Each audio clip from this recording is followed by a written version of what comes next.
Dartmoor Prison, isolated from the outside world by walls of granite.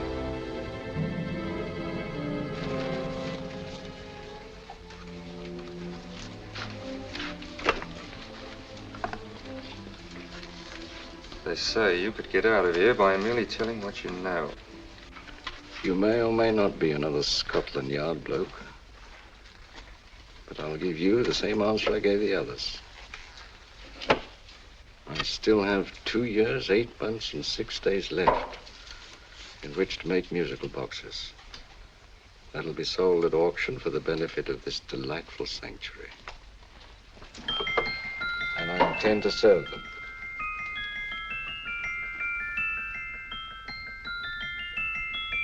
Move along. And now we come to the next object on our list, or I should say objects, because there are 3 of them. Now, ladies and gentlemen, these can be bought together or separately. Now, these beautiful little musical boxes only arrived this morning, and I didn't intend to put them on the auction block until later, but I'm going to sell them now. So, good friends, as our old pal Mark Antony used to say, lend me your ears. And what do you hear? Right. The beautiful tinkle tinkle of a musical box. What a lovely trinket. What a beautiful gift. Created and made by loving hands. A thing of beauty and utility. I was going to start with £5. It's a bargain, £5. Do I see any hands? If there's a connoisseur in the house, will go £3 for it. £2. £1. 10 shillings. Thank you, sir. Ladies and gentlemen, 10 shillings is offered for a musical box you couldn't buy anywhere in London for less than £5. It'd be stealing to let it go for 10 shillings. Like taking milk from a baby. All right, we're selling for 10 shillings. 10 shillings, 10 shillings is offered, 10 shillings is offered, 10 shillings is offered. And anybody give me £1? Want to give me £1? Oh, won't someone give me £1? £1, £1 is offered, £1 is offered, ladies and gentlemen, £1 is offered. It's against you, sir. Will you go to £2? We got a £2, sir. £2. £2 is offered. £2 is offered. Going once, twice, third and the last call. Sold to the gentleman for £2. Sorry, my dear. Now, ladies and gentlemen, comes the opportunity to purchase an exact duplicate of the beautiful little musical box just bought by this gentleman for the ridiculous low price of £2. Now, it's exactly the same. Exactly the same. Made with the same hands. You hear that? Isn't that lovely? That tinkle, tinkle, tinkle, tinkle. Sounds like Bow Bells to me, you know, with little angels pulling on the ropes, eh? Who'll give me £2 for it? Who'll start me with £2? Will anybody start me with £2? Oh, come, ladies and gentlemen. You know, from your enthusiasm, we might all be in Scotland instead of London. Please buy it for me, Daddy. £2, certainly not. We all might be in Scotland. Besides, I don't like his manner. £1, 10 shillings. £1. £1 is ours. £1 is offered. £1 is offered, going £1. Any advance? Going once, going twice, the third and the last call. Sold to the lady for £1. Smart bidding, my dear. Thank you. We come to the third and last of these beautiful little musical boxes. Exactly the same. Tinkle, tinkle. Isn't that lovely? Ladies and gentlemen, I don't bring you here to gull you and swindle you. This is the exact replica of those 2 I just sold before.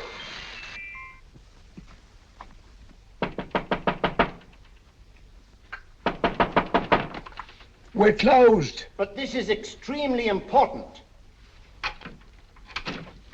Come in, sir, come in. I'm sorry to disturb you, but I was unfortunately delayed from arriving in time to bid on certain articles which I was rather anxious to obtain. Oh, perhaps they weren't sold, sir. We are carrying several things over. What might the articles be, sir? 3 identical musical boxes, about so large. Oh, I'm sorry, sir, but they were sold. Pity you weren't here to bid on them. They didn't bring anything like the real value. I'm most anxious to obtain them. I wonder if your records would show who the purchasers were. Oh, we don't usually give out that information, sir. For certain, shall we say, sentimental reasons, I'm most anxious to get in touch with the purchasers. I'd be willing to pay, shall we say, £5. Well, for certain sentimental reasons, sir, we'd be very happy to oblige. Alfred, today's sales. The 3 musical boxes. Musical boxes, oh. Ah, here we are.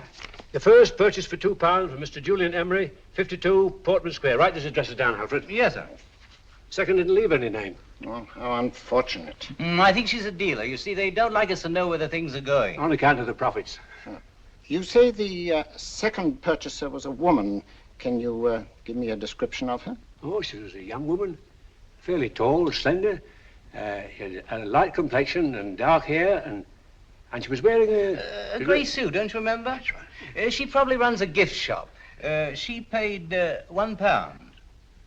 You say she comes here fairly frequently? No, I didn't say so. But she does, sir. Like as not, she'll come in on Thursday. We have sales on Mondays and Thursdays. Oh.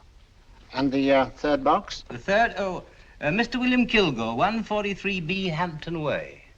For 10 shillings. Quite a drop from £2. Mr. Kilgore was a Scotchman. Oh. Well, thank you. You've been most helpful. Oh, thank you, sir.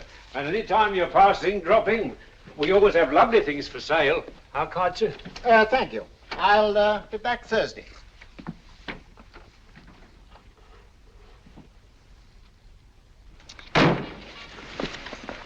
The message reached us too late.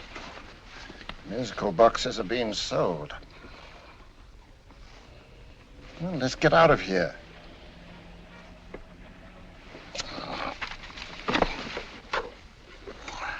Someday you'll go too far. Reaching for a star, you fool. Yet a fool may touch a star, Colonel Cavanaugh, if he but reach high enough. But not possess it as you would. The musical boxes, they're being sold. What a pity for you, my dear Colonel. Is it my fault that the message reached us only an hour ago? Is it my fault that they were sold? You can't hold me responsible for that. Hope for your sake you're right.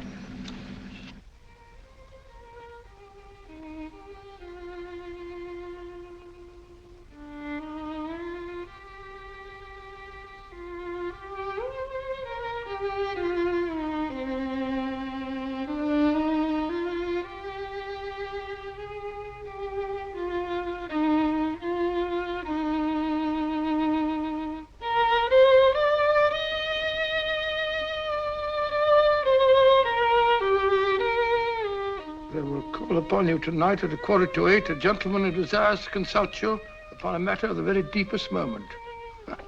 Remember that letter, Holmes? It was written over 2 years ago. An interesting case, devilishly interesting. Irene Adler. What a striking-looking woman from the brief glance I had of her. Seems only yesterday. What charm. What poise, and what a mind. Sharp enough and brilliant enough to outwit the great Sherlock Holmes himself. I take it the new issue of the Strand magazine is out, containing another of your slightly lurid tales. It is indeed. And what do you call this one? I call it A Scandal in Bohemia. Not a bad title, eh? If you must record my exploits, I do wish you'd put less emphasis on the melodramatic and more on the intellectual issues involved. More on the What do you mean by that? Well, I do hope you've given the woman a soul. She had one, you know. By the woman, I suppose you mean Irene Adler. Yes. I shall always remember her as the woman.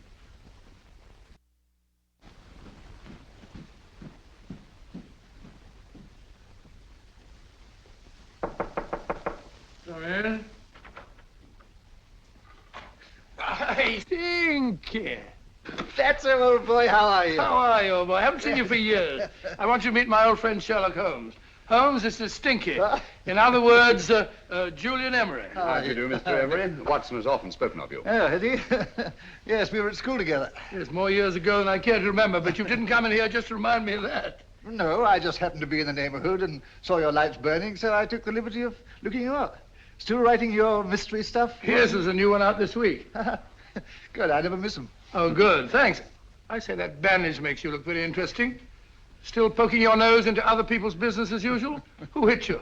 I haven't the foggiest notion. Somebody knocked me on the head in my own living room and then proceeded to commit the most idiotic burglary you ever heard of. Fellow must have been balmy as a coot. Balmy? Why? Come sit down, old boy. Would you like a cup of tea? Huh? Oh, all right. I'll go and tell Mrs. Hudson about it. Yeah. Why do you say the robbery was idiotic, Mr. Emery? Oh, simply from the fact that with about £5,000 worth of musical boxes in my living room, the thief, who I caught in the act, made off with one that isn't even worth £5. I gather you're a collector of musical boxes. Yes, I am indeed. Some of them are very beautiful, but not the one that was stolen. The thief evidently grabbed the first thing that came to his hand when he heard me coming into the room. Still, it's rather odd, isn't it, that having disposed of you, he didn't pick up something more valuable. Mm-hmm. Was there anything unusual about the stolen box? No, nothing at all. No, I picked it up in the south of France, several years ago. You say you have many valuable music boxes, and yet the thief made off with one that isn't worth £5. Sounds like rather an intriguing little problem. Well, I take it that he was just an ordinary petty thief and didn't know the value. That is a possible explanation, and yet I venture to say that the average petty thief has a more extensive knowledge of the value of objets d'art than the average collector. Well, anyway, that's Scotland Yard's theory. They didn't get very excited about it. That's consistent anyway. I wonder if I might see your collection, Mr. Emery. Oh, of course you could, yes. Nothing a collector likes more than showing off his trophies. When would it suit you? No time like the present. Good. My place is just round in Portman Square. Shall we? Yes, right. Hello? Where are you going? Stinky hasn't had his tea yet. Oh, I'm sorry. We're going round to my place, where I'm going to give you something better than tea. Now, this one was made for Louis XV, and is one of the very few still in existence from that period, and a particularly fine specimen at that. Charming, isn't it? Quite. They all sound to me like a lot of mice running about on a tin roof. I'm afraid you have no ear for music, Watson. Give me a good old band playing a rousing march. You have all your silly little tweets.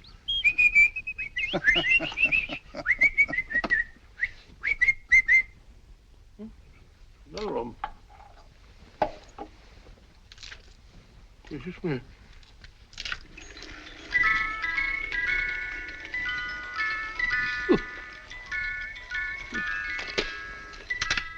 Stupid thing. Singing rabbit. What would you say offhand is the value of a box like that, Mr. Emery? Well, it's hard to say offhand, but I think we'll bring about £500 or £600 today. It's the gem of my collection. Yet a thief who steals an oddity like a musical box passes up one worth £500 for one of almost no value at all. Odd. Very odd. What was the stolen box like, Mr. Emery? Oh, just a plain wooden box about so big. Mm-hmm. As a matter of fact, I have one over here almost exactly like it. I picked this up yesterday at an auction room in Knightsbridge. Paid only £2 for it. Of course, I wouldn't in the ordinary way add one like this to my collection, but the tune intrigued me. I'd never heard it before.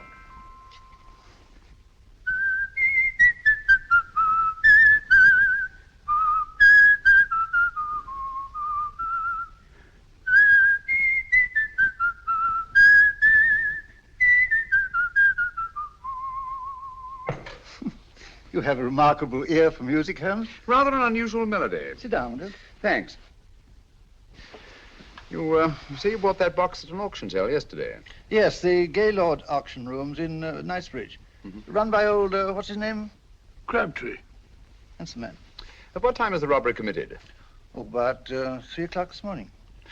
You know, Mr. Emery, that box and the robbery might well be cause and effect, especially since you say that the stolen box outwardly resembles this one a great deal.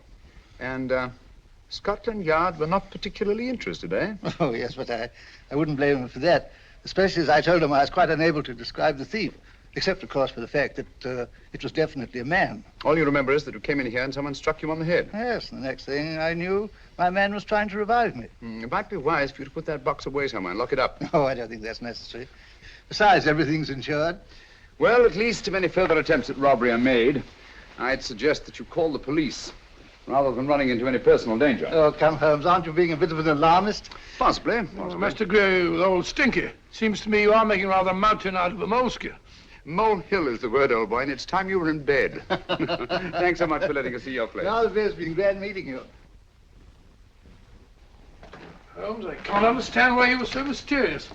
Seems to me the petty thief explanation was the only sensible one. Really? Yes, I can't see how you can believe it was anything else. I didn't say I believed it to be anything else. The petty thief theory is the obvious one, I grant you. However, it's often a mistake to accept something as true merely because it's obvious. The truth is only arrived at by the painstaking process of eliminating the untrue. We are not able to do that in this case without further data. Rubbish, you're pulling my leg. You're trying to turn a tuppenny halfpenny robbery into an international plot. No, I'm not. I just hope that your friend Stinky is a little more cautious in the future. Just in case.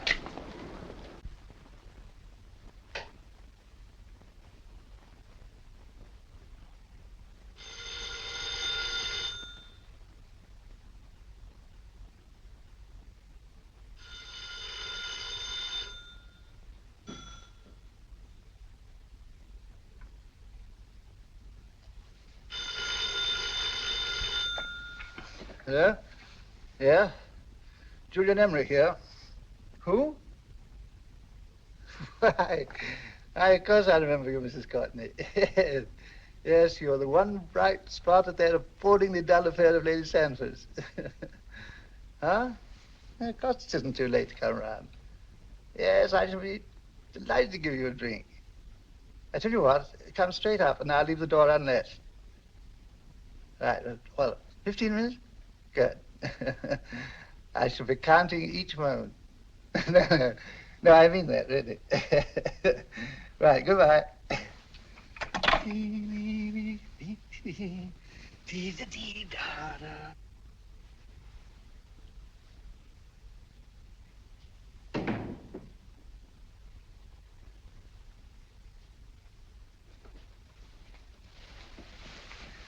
Boo! Oh, you startled me. Did I? Yes. Must be the pixie in me. I know I shouldn't have called you so late, but I was at a party just around the corner, and I remembered your invitation to see your collection of musical boxes. My dear Mrs. Courtney, pleasure is all the greater for being so unexpected. My friends call me Hilda. Thanks. Mine called me Stinky. Stinky, how quaint. Oh, what a perfectly wonderful collection of musical boxes. You know, when you told me you had a collection, I had no idea it was so attractive. Yes. They appeal to the ear as well as to the eye. Oh, what a plain little one. Why, it looks just like a country cousin amid all this grandeur. No. You mustn't underestimate the country cousin. Only last night a burglar broke in here, and with all these to choose from, went off with one very much like it. Really? Yes, I don't mind the loss of the box so much, but I do resent this crack on the skull. But it makes you look so interesting. Oh, do you think so? Uh-huh. It's funny, that's what old Fatso said. Fatso? I mean, Dr. Watson. He was here this evening with a friend, a Mr. Holmes. He's interested in my collection, too. Sherlock Holmes? Yes. Do you know him? I've heard of him. Yes, he seems to think I'm in some sort of danger. What a haunting tune. It takes me right back to my childhood. Really? Do you know, it's odd that you should be interested in that particular musical box. Odd? Why? Because Mr. Holmes is also interested in it. He may have been more interested in the tune than in the box. My dear, yes, that's right. I remember now. He whistled it note for note, having heard it only once. Really? He must be a remarkable man. Bit of an alarmist, if you ask me. Don't you believe in warnings? Of course not. Who'd want a box like that? I would. You're not serious. Oh, but I am. Well, you put me in a very awkward position. I'm a collector, you know. And the collector buys but never sells. But if the price were high enough... The price has nothing to do with it. It's the principle of the thing. Yes, well, we haven't had our drink. No, thanks. I must be getting along. Must you really? I'm afraid so. You're not walking out on me, are you? My reputation, Stinky. I say, you know, you are an attractive woman. Thanks.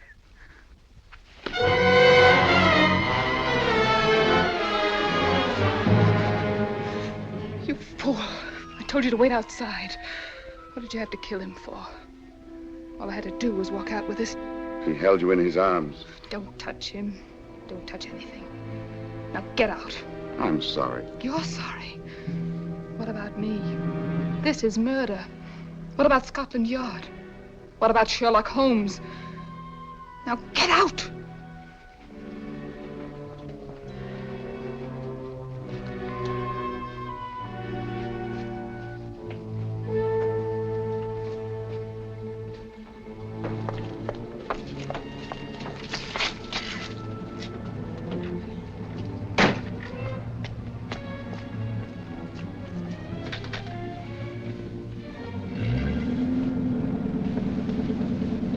Did you get it?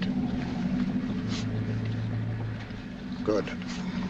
Did you have any trouble with him? Just a matter of murder. Mr. Holmes. Hopkins? Thanks for coming so promptly. Inspector Lestrade suggested that I call through to you. Mr. Emery was the client of Mr. Holmes, Inspector. Indeed. You didn't mention that when I telephoned you, Mr. Holmes. Well, not exactly a client, Inspector. Sergeant Thompson? He was killed between the hours of 11 and 2 o'clock this morning, Mr. Holmes. Must have been someone he knew, someone of whom he had no suspicion. Poor old Stinky. It's all my fault. I should have prevented this. Well, it's no time to start talking about that now, Doctor. Apparently it's gone. That's the second attempt on the musical box that Emery bought at the auction sale. And this time it was successful. But that box was only worth £2. It was worth a man's life, Watson. I think we'd better pay a visit to Gaylord's auction room and that fellow Crabtree. Inspector, may I suggest that you make a complete search of this flat for a small, plain, musical box about that size? Thank you. Come on, Watson. You say the first box went to Mr. Julian Emery. The second to Mr. Kilgore, 143B Hampton Way. And the third to the unidentified young lady who presumably has a shop and lives near Golders Green. That's right, Mr. Holmes. Isn't it rather strange, Mr. Crabtree, that you should have had 3 identical musical boxes all playing the same tune? Where'd they come from? Dartmoor Prison. Dartmoor? Yeah, we get a regular shipment from there every month. The inmates manufacture them. Well, they make all kinds of things, you know, pipe racks, waste paper baskets, musical boxes. Did you happen to notice if anyone showed any particular interest during the auction in the purchasers of these 3 boxes? Oh, come now, Mr. Crabtree. This is very literally a matter of life and death. Well, since you put it that way, Mr. Holmes, there was a gentleman came in here about an hour after closing time, and he was in an awful state, he was. He gave me £5 to tell him where the boxes had gone to. He said they had a sentimental value for him, sir. Expensive sentiment. Can you describe him? He was tall, distinguished looking, and he had grey hair and a moustache. He was quite a gentleman, sir. What was his reaction when you were unable to supply him with the address of the young lady who owned the shop? I told him the young lady usually come back on Thursday. He said he'd come back on Thursday. Now, that's tomorrow. Thank you, Mr. Crabtree. You've been very helpful. Thank you. Come along, Watson. Where are we going now, Holmes? To the home of Mr. Kilgore, the man who bought the 3rd box.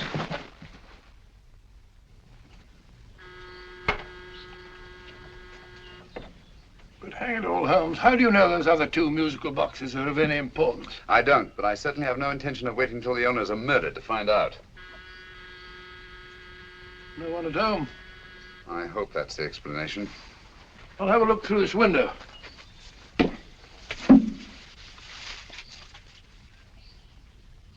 Doesn't seem to be anyone there. The whole place seems deserted as far as I can see. Yes.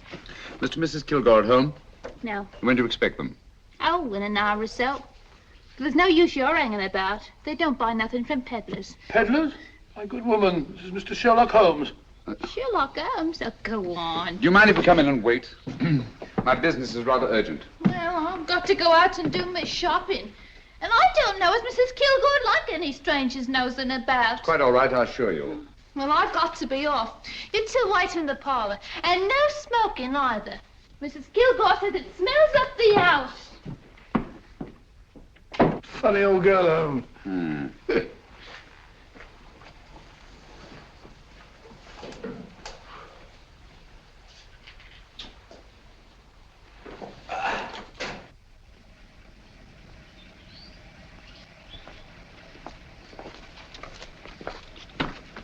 Park Lane. Park Lane? And what would the likes of you be doing in Park Lane? Now, don't worry about the fare, Ducky. If you knows how to get to Park Lane, up it.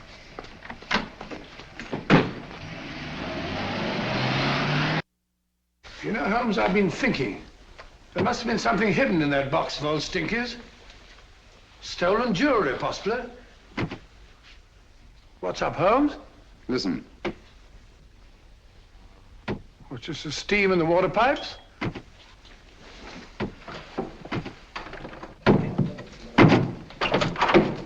Watson!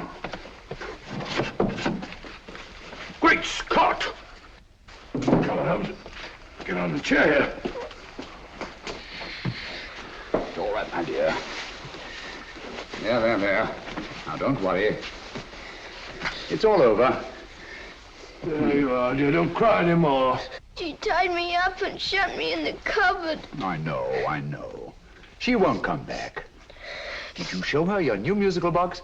Yes, she said she wanted to hear it play, and as soon as I showed it to her, she grabbed hold of me. I know. Now, don't worry. We'll buy you a new musical box. Yes, my dear, the best one in London. Watson. Oh, what a fool I've been. What do you mean, Holmes? She took the musical box out of this house in that market basket, right under our very noses. Why could the Kilgore charwoman want to take the music box? She isn't the Kilgore charwoman. She's a consummate actress.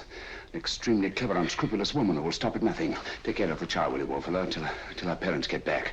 Explain everything to them. Of course I will. But, Holmes, where are you going? Somewhere, somehow. I must get to the young lady who bought that third musical box before our opponents find her. I only hope that I won't be too late. Oh, no. No, darling, you mustn't cry anymore. Now, cheer up. Would you like to hear old Uncle make a noise like a duck?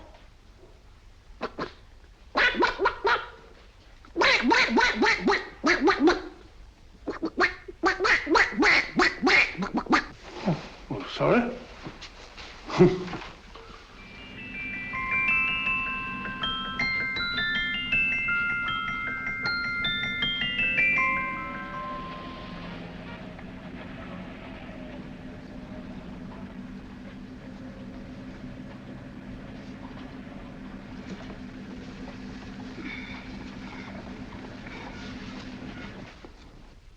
And now, ladies and gentlemen, how much am I offered for this beautiful lace Dresden china figurine? A lady of the French court. Now, this is the genuine article. What a beautiful ornament for your mantelpiece. Or you could use it as a centerpiece on the dining room table. Now, will somebody start me for £10? Will somebody start me for £10? £8? £7? All right, £5 is offered, £5 is offered, £5 is offered, £5.10, £5.15, £5.15. £6 is offered, £6, going once, going twice, the third and the last call. Have you all done? Sold to the lady from Twickenham for £6. Next, we have a real museum piece, ladies and gentlemen. A fine 19th century doll. The costume an exact replica of the holiday clothes worn by the Hungarian peasant women. Now, ladies and gentlemen, an article like this would cost you from £15 to £20 in a West End shop. I'm not going to ask you for anything like that. Who'll give me £2 for it? £2. Anybody offer me £2? £2 for the Hungarian? £2? £1. What? Anybody give me £1? Anybody offer me £1 for the doll? £1 is offered, ladies and gentlemen. £1 is offered. Now, I'm not going to waste your valuable time or mine in trying to get one half of what this beautiful doll is worth. If the young lady can steal it for £1, that's her good fortune. So it's going once, it's going twice, the third and last call. Any more? Sold to the young lady for £1. And now, ladies and gentlemen, may I draw your attention to something which may be a great surprise to you, worthy of any collection. The only other one like it is in the British Museum. It's a Ming vase of the 7th dynasty.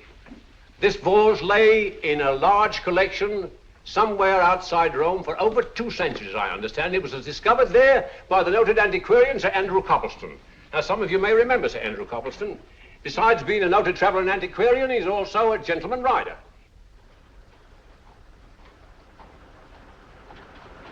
The girl with the parcel in her hands, that's her. Are you sure that's the girl? Well, she fits perfectly the auctioneer's description. Follow her, Hamid.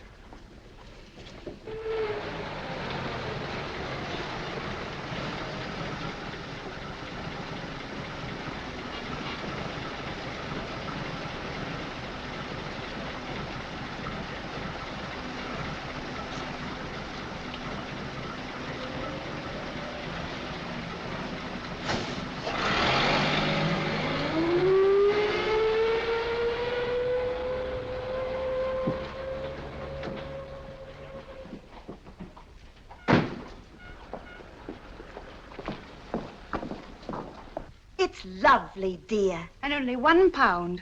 We can get at least 3 for it. Easily. I'll go make some tea. I could do with a cup. Right.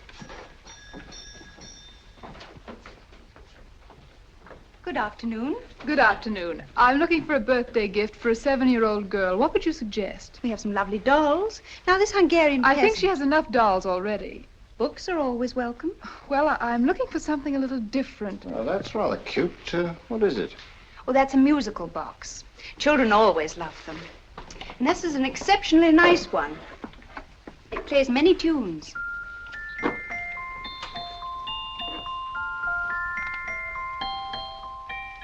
Have you any others? Yes. If you'll just step this way. I have only 2 left.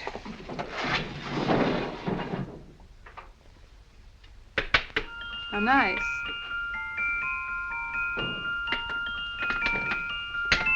Are you sure this is all you have? I'm sorry. They're rather hard to find, you know. That's our entire allotment. I did have one other, but I sold it earlier this afternoon. But it was only a plain wooden one. It wouldn't have been a very nice gift for a child. Really? Do you happen to know who the purchaser was? Why, yes. He left his card, just in case anyone should inquire for him.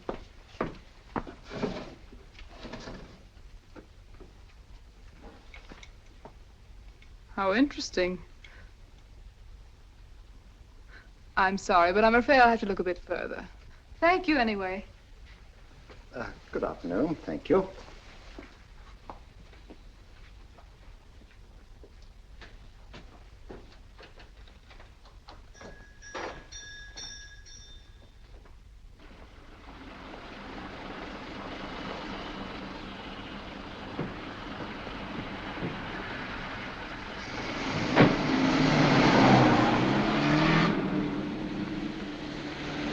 Heavy!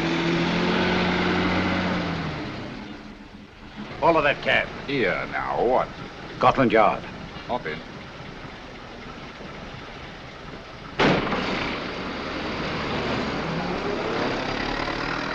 Sherlock Holmes. I might have known. We thought we were the hunters, instead of which we're the hunted. We've been fools. We played right into his hands. Of course. He's had us followed. Don't look. The man in front of the toy shop. Hamid, turn sharp right at the next corner and again at the next.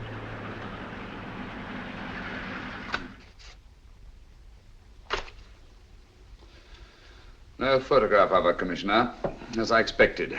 She's not a known criminal. But how do you expect to know if you do find her? After all, she was disguised as a charwoman. Don't worry, old fellow. If I ever see her again, I'll recognize her. Well, it won't be long till we know who they are and from where they operate. Who's covering them? Sergeant Thompson's following them, sir. They won't get away from him. He's a good man. We could have arrested them at Clifford's toy shop if we had any proof. But we know that they killed Emery. Proof, my dear fellow. We must have proof. We have x-rayed it, sir. There's nothing whatever concealed in the box. We'll have a look at the plates.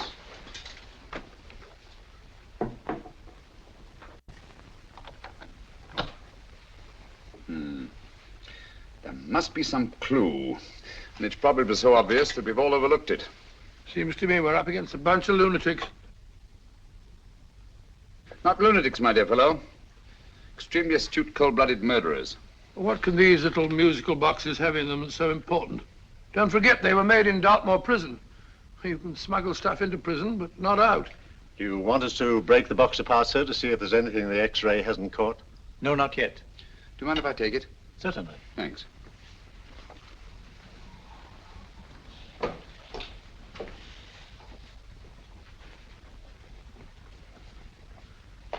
The governor of Dartmoor Prison informed us, sir, in answer to Mr. Holmes' question, that all 3 musical boxes were made by the same convict, John Davidson, serving a 7-year term, sir. Davidson? The Bank of England plates. That'll be all. Yes, sir. Now we're getting somewhere. Wait a minute. How did you know about the plates, Mr. Holmes? I'm a student of crime, Inspector. I make it my business to know about such things. And when the name of Davidson was mentioned... Well, who is this fellow Davidson? As long as Mr. Holmes seems to know all about it already, I suppose there's no harm in telling you. 2 years ago in London, there occurred a robbery of such tremendous importance, although the stolen articles themselves have no intrinsic value whatsoever, that the Home Secretary was instrumental in seeing that not a word of it appeared in any newspaper. But you never told me anything about this, Holmes. You were away at the time. Articles of no intrinsic value and yet of such importance? I don't understand. Davidson was apprehended within 15 minutes of committing the theft. But by that time, he'd hidden the articles in question and they've yet to be found. Before going further, Dr. Watson, I must inform you that this matter's not to be mentioned outside of this room. Of course not. Do I look like a man who'd gossip? Let's not go into that now, old fellow, shall we? Davidson had been employed for years in a position of extreme trust by the engravings department of the Bank of England. The articles he stole were nothing less than a complete duplicate set of plates for printing £5 notes. What? The Bank of England's own plates? Precisely. And with those plates, a gang of crooks could flood England with £5 notes, not forged in the usual sense of the word, but notes undetectable from genuine Bank of England notes in any way whatsoever. Good heavens. Any whisper at all might have resulted in enormous damage in shaking public confidence in the Treasury. We tried everything after we arrested Davidson. Offered him a shorter sentence if he'd tell us where he'd hidden the plates. Why, we even put in Scotland Yard men with him as cellmates, but no results. Obviously, Davidson is a man of strong character and infinite patience. Yet suddenly he feels impelled to smuggle out the secret of the hiding place of the plates to his confederates. Why? I don't understand, Mr. Holmes. Well, for example, has the Bank of England made any plans to radically change the design of the £5 note so that in, say, 7 years from now, notes made from the stolen plates would be worthless? Confidentially, Mr. Holmes, such a move was discussed. But replacing all the £5 notes in circulation would be such a Herculean task that nothing's been done about it as yet. I see. Of course, there is another possible explanation. Davidson didn't have much time to find a hiding place before he was captured. He may be afraid that the plates will be accidentally discovered before he's released. Hence his anxiety to communicate their whereabouts to his confederates as soon as possible. I believe you've hit it, Mr. Holmes. I'm sure that the message is contained in this musical box. Or rather, in all 3 musical boxes, since possession of all 3 seems to be essential. Our opponents have 2/3 of the puzzle, we have 1/3. Well, what are you going to do, Holmes? Try to deduce the message from the 1/3 that we have.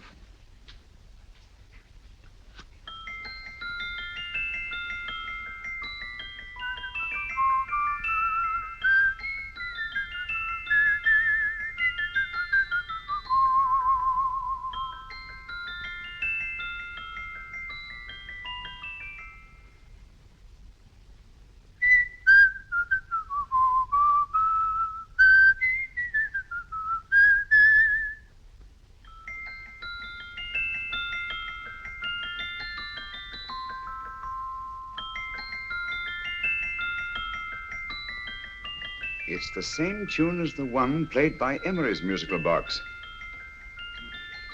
And yet it's different. Sounds the same to me. The tune. Somehow the tune is the key to the mystery. It must be the tune. Otherwise, why use 3 musical boxes to convey the message? Why not collar boxes or shoe boxes? Yes? Oh. It's for you, Inspector. Oh, thank you, sir. Inspector Hopkins speaking. What? Where? Golders Green Station reports they've just found Sergeant Thompson's body. From the tire marks on his clothes, he was apparently run over by a taxi. What an unfortunate accident. Not an accident, my dear fellow. I'm afraid it's murder. You never know just who you're going to meet when you're walking down a busy London street. Mrs. Hawkins, Mrs. Brown, any subject of the crowd. Oh, you never know just who you're going to meet. So you better hold your topper in your hand, just in case you meet a lady on the Strand. Girls will think you're kind of sweet, and your day will be complete. Oh, you never know just who you're going to meet. Now a gentleman is judged by his appearance. Yes, a gentleman is judged by how he talks. Now he's much better off when he's acting like a toff, especially if he's taking him a walk. What on earth is this outlandish place? A rendezvous for actors. Actors? Buskers, old boy. You've seen them 1,000 times. Actors who entertain the queues, waiting outside theaters. You never know just who you're going to meet when you're walking down a busy London street. So you better wear your best, elbow ties to look your best, 'cause you never know just who you're going to meet. So you better keep your manners right in view, just in case a lie gives a how'd you do. Keep your trousers in a pleat, shine your shoes and keep them neat, 'cause you never know just who you're going to meet. Blimey. Mr. Holmes. How are you, Joe? Never met him. And yourself? Fine, thank you. I want you to meet a friend of mine, Dr. Watson, Joe Sisto. Oh, well, any friend of Mr. Holmes is a friend of mine. Hi, Joe. He did me a good turn once that I'll never forget. Yes, I cleared Joe of a most unpleasant charge. Murder, no less. Oh, really? By proving to the satisfaction of the police that he was busy at the time blowing open someone's safe. That's right, Governor. Good gracious me. Joe, now you can help me. Come on, buzz off, buzz off. Come on, up it, up it. Can't a gentleman have some peace and quiet around here? And you too. There you are, Mr. Holmes. Now we can have some peace and quiet around here. Thank you, Joe. There's £5 in this for you. Well, I wouldn't want to take it on myself, sir, but I can get somebody to do it for you for half of that. You don't know what the job is yet. For £5? Murder, ain't it? What? No, Joe, not murder, just music. I want you to identify a song for me. Oh, there ain't a song that's been written that I don't know. That's why I came to you. Of course, the violin is more my instrument, but, oh, well, here we go. Now listen to this, Joe.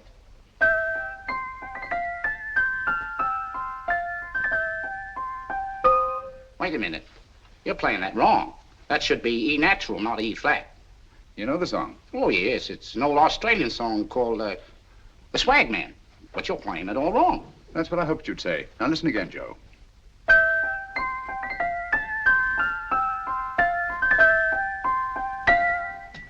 That's the same tune, all right, but you're making different mistakes than you did the first time. No, not mistakes, Joe. Call them variations. Here, play the song for me, will you, the way it's written.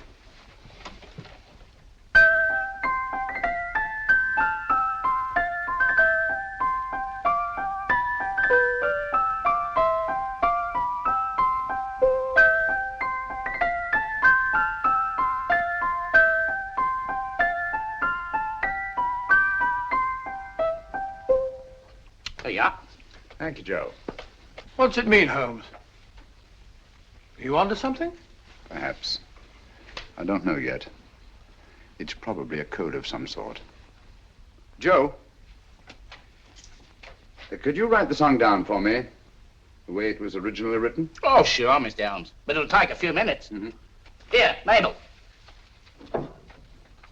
Pale ale. Come on, up to it. Along with it.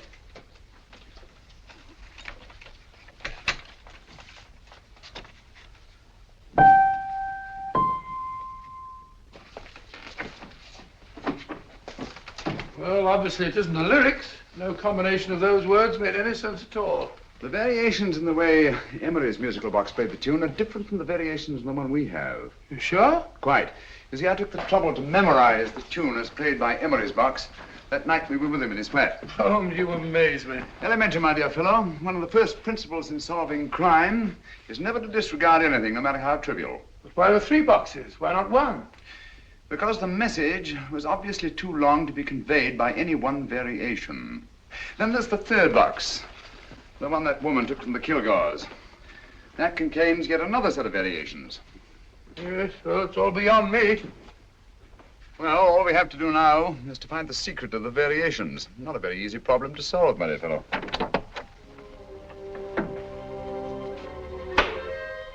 Hello. What's up? We've had company.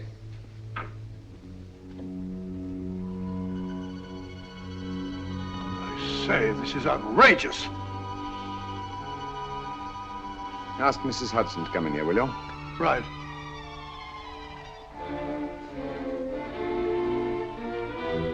Mrs. Hudson? Yes? Oh, there you are. Will you come up here at once, please? Oh, coming, sir.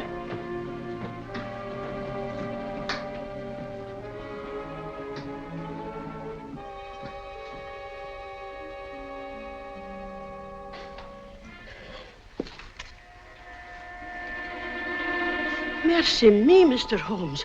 What has happened? Who called while we were out, Mrs. Hudson? Just a young lady. The one who said you wanted her to wait for you.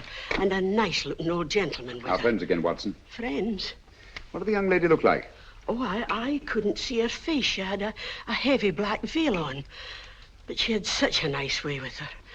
Oh, I'm sorry, Mr. Holmes, if I've done anything wrong. But you did say I should always let clients come in and wait for you.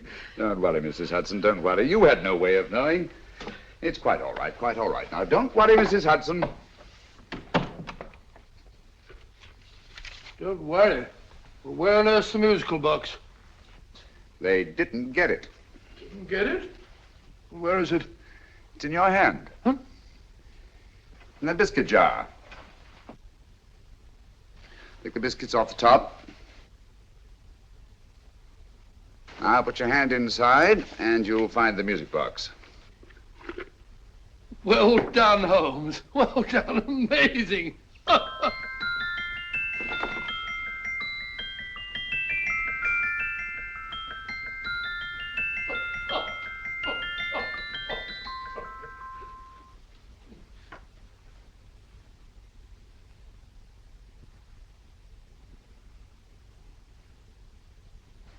Whew. Nice fresh smell. Like a pub after closing time.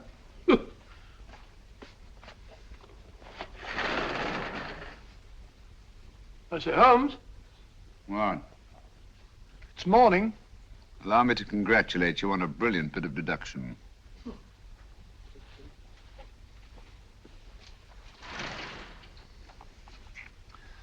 It's not a transposition, not a polygraph transposition, not a trigraph, nor any known form of decoding.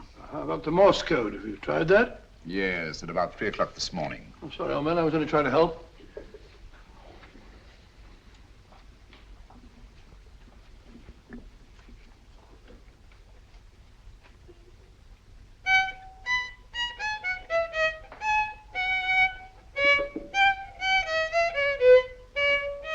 Oh, do me a favor. Not again. Must have heard that thing 1,000 times. Kept me awake all night.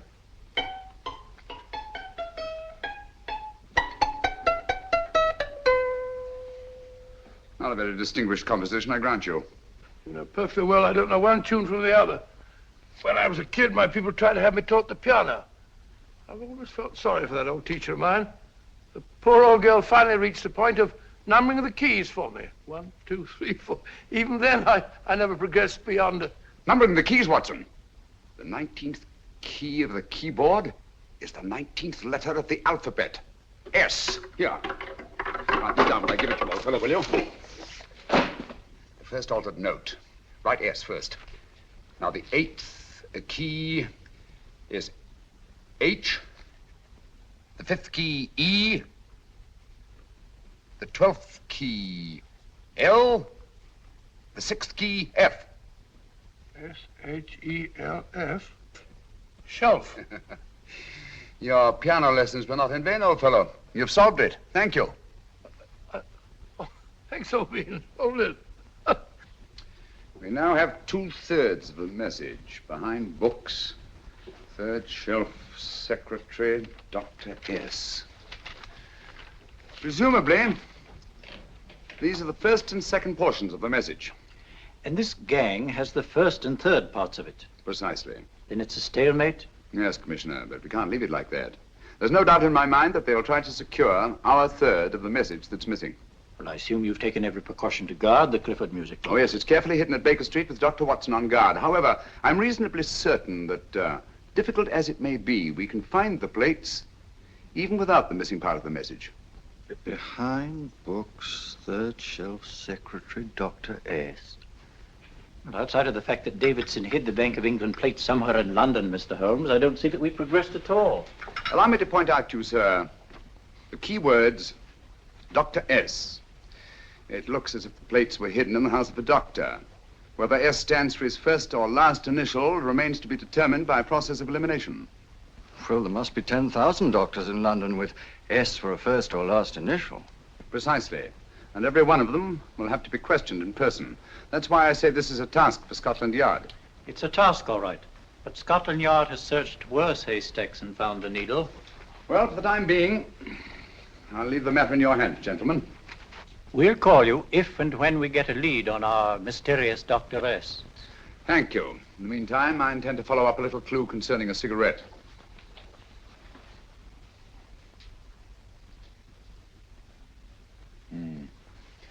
You're certain of the identification of the tobacco? Absolutely. I have made up this special blend for only 3 customers. It is almost pure Egyptian, with admixture of latakia for added body, and a pinch of perique. Merely a whisper, as one might say, for elusive fragrance. Yes. And the 3 customers? Major Wilson in Bombay, India. Mrs. Catherine Leamington Smith in Ireland. Yes, and the 3rd?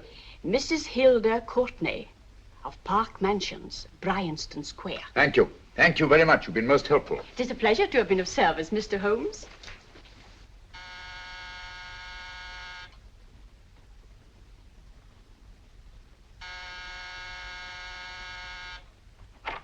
Yes?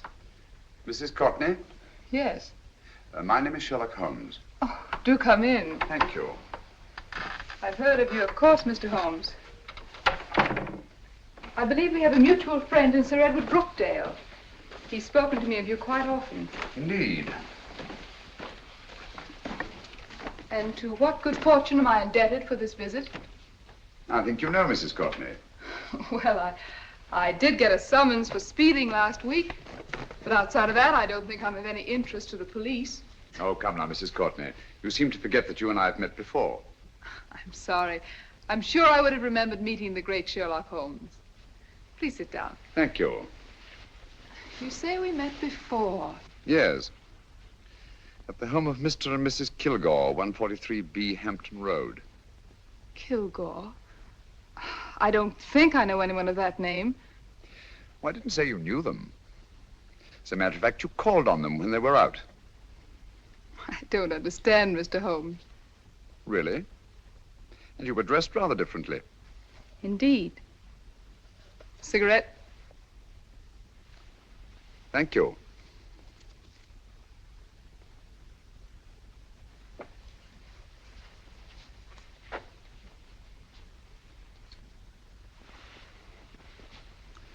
Thank you.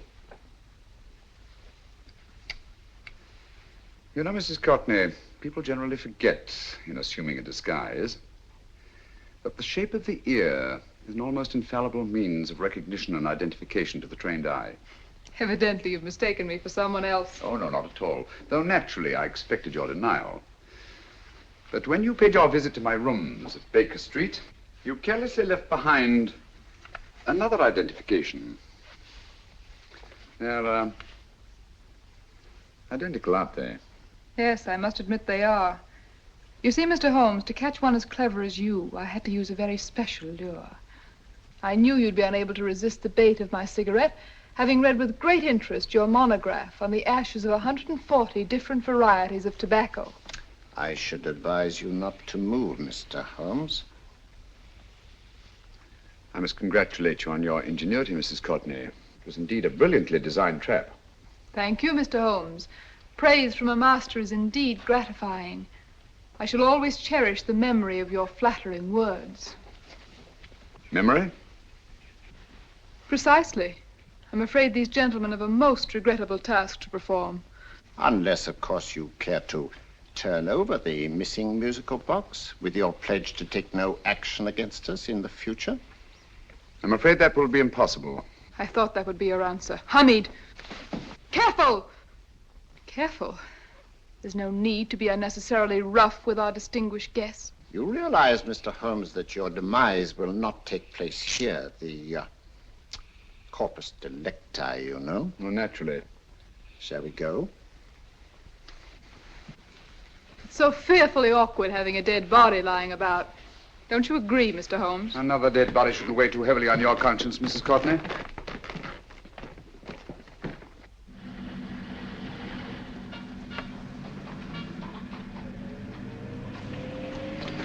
You mind if I have a cigarette? I don't see why not.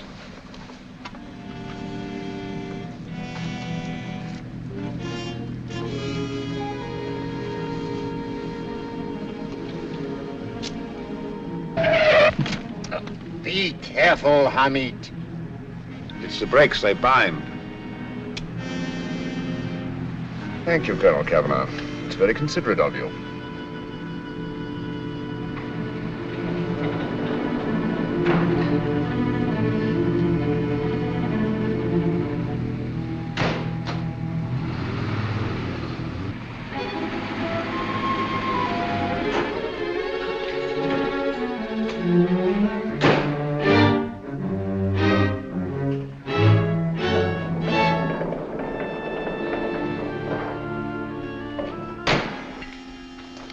You'll be happy to know, Mr. Holmes, that your death will be a painless one. Hamid, attach this to the motor of the taxi. That little attachment, my dear Mr. Holmes, contains the deadly fluid known as monosulfide. The Germans use it with gratifying results in removing their undesirables.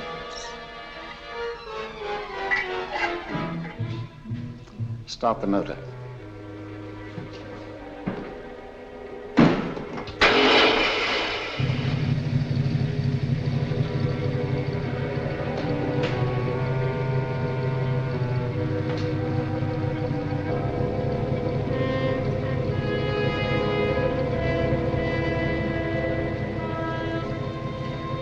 Tape his mouth.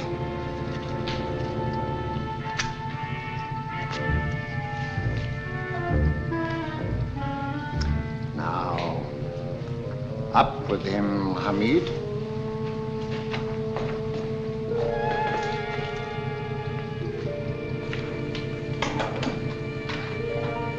You find yourself like Muhammad's coffin, Mr. Holmes, suspended between heaven and earth.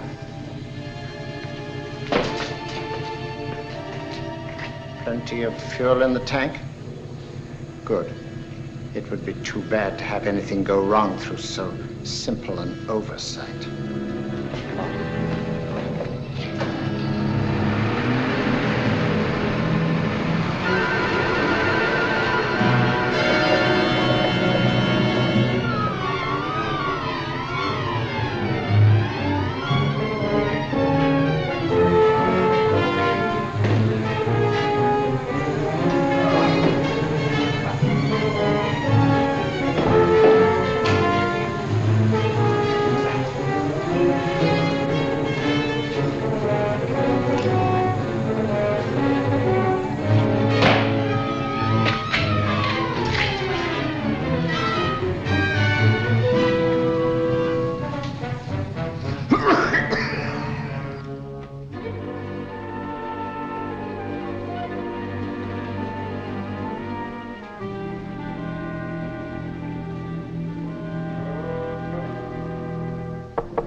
Good afternoon. Mr. Sherlock Holmes? No, I'm Dr. Watson. Oh, of course, Dr. Watson. How stupid of me. Oh, so, this is stupid of me. Won't you come in? Well, I really came to see Mr. Holmes. Oh, I'm afraid he's out. I don't know when he'll be back. Perhaps there's something I can do. Won't you sit down? Thank you. You know, Sherlock Holmes and I have been engaged on a great many cases. Oh, really? Yes, indeed.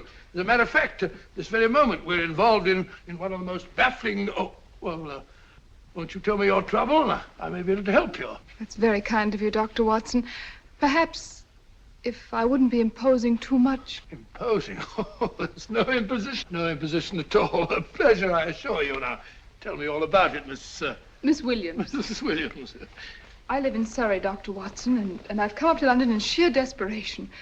My only sister has disappeared, and the local police seem utterly unable to find her. Well, Holmes and I solved a case exactly like that once. Very interesting as far as I remember. I call it the adventure of the solitary cyclist. Oh, sorry. Now I come to think of it, it wasn't so very similar. Entirely different. I don't think what I was saying. Where were we? She's only 17, Dr. Watson, and until she disappeared last Thursday, she seemed to be in the best of spirits. Possibly a romantic entanglement? Oh, no, nothing of the sort. She left no note, didn't even pack a bag, no explanation.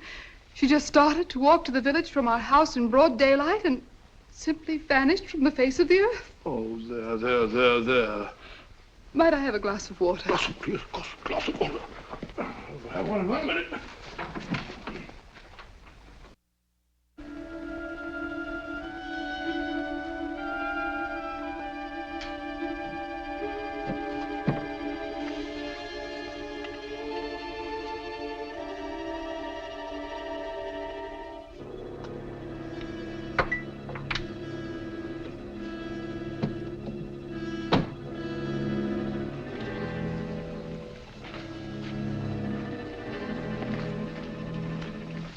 There you are, my dear.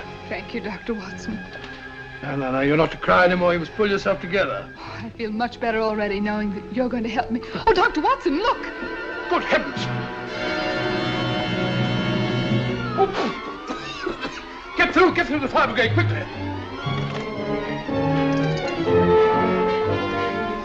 Haven't you a fire extinguisher? By Jove, we have in the kitchen.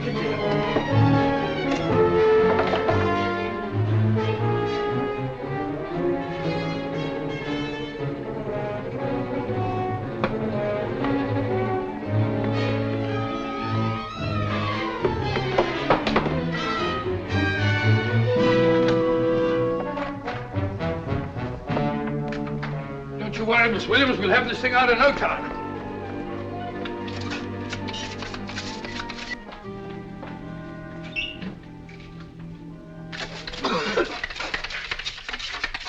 That's got it.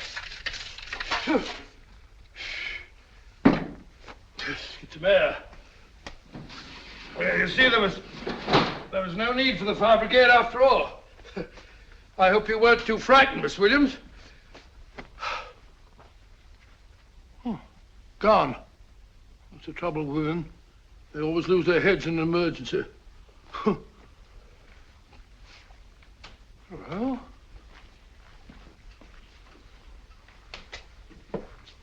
a musical box. Great Scott! Miss Williams!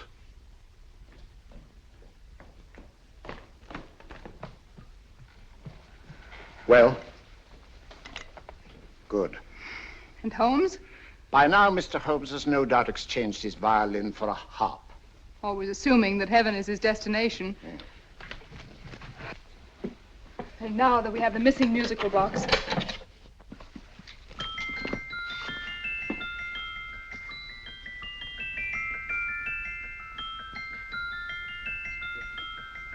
Nineteenth note.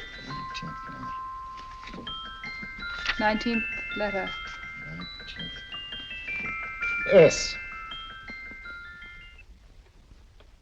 He hasn't been there, you say? Holmes, where on earth have you been? I've been trying to get you at the club, at Scotland Yard, all over London. You were looking for me in the wrong places. Holmes, terrible things happened. I've been duped. That woman, she made a complete fool of me. Well, what do you mean? Well, she came here, let off a smoke bomb. I thought the whole place was on fire, and my first thought was to save the musical box. No need to say any more. She has the box. Yes. Don't blame yourself too much, old fellow. She's an extremely clever antagonist. Smoke bomb, you said? Well, you can console yourself with the thought that your charming friend is at least a reader of yours. What do you mean? If I remember correctly, you wrote about my little experiment with smoke and the cry of fire in a story you entitled Escándalo in Bohemia, which has just appeared in the Strand magazine. All right, old boy. Don't rub it in. Well, it may cheer you up to know that you made a fool of me, too. That cigarette stub was planted here for one express purpose. You're going to bandaging around this place. Bandaging? What's the matter, Holmes? You hurt? Explanations will have to wait until later. At the moment, we're faced with a problem which I fear is insurmountable. Come over here, old boy, will you? Right. Our opponents are in possession of all three parts of the code. And here are we, while the Bank of England plates pass into their possession. Cheer up, old fellow, cheer up. As Dr. Samuel Johnson once said, there's no problem the mind of man can set that the mind of man cannot solve. What's that, old fellow? I was just quoting Dr. Samuel Johnson. He said there is Thank you, Watson. Thank you. Leaving the front reception room, we come into the main hall, where Dr. Johnson was in the habit of passing through to have his meager meals in the dining room opposite, in company with his friend and biographer, James Boswell. We will now pass up the stairway, which remains in its natural wood finish, just as it was when the good doctor was here. The framed etching on the wall is believed to have been presented to Dr. Johnson by the distinguished painter, Sir Joshua Reynolds. I've been told here that that picture was given in by Mrs. Thrale, and it's definitely not a Reynolds. Is that important, my dear? Oh, I'm sorry. This way, ladies and gentlemen, please, this way. Move along, children, move along. The secretary's not on this floor. Patience, Hamid. I've a feeling My that... dear Colonel, with Sherlock Holmes out of the way, what could go wrong?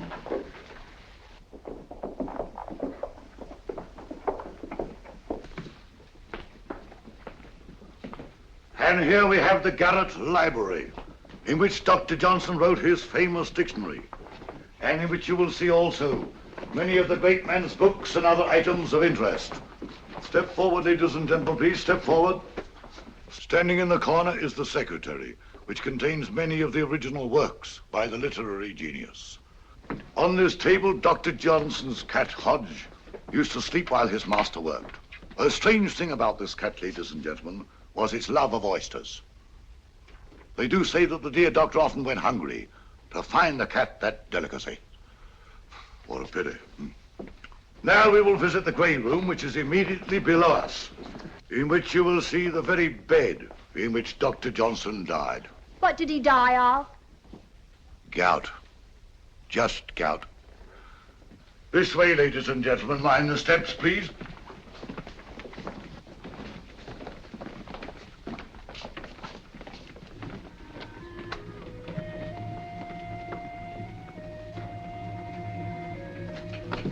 Your keys.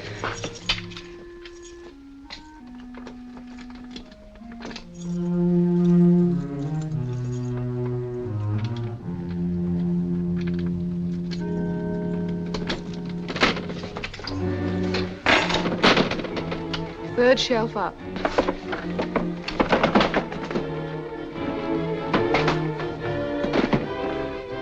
The knife.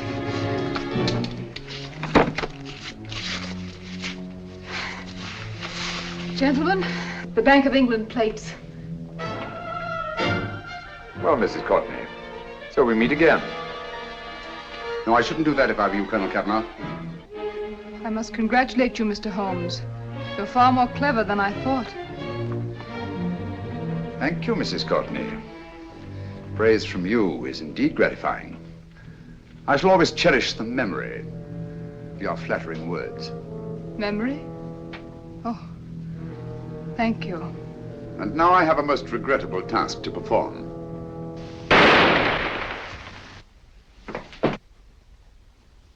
Holmes! Coming, Holmes! Holmes, you all right? Perfectly, thank you, old fellow, but I think this gentleman on the floor requires some medical attention. We must see that he looks his best, you know, when he's hanged. Take them in charge.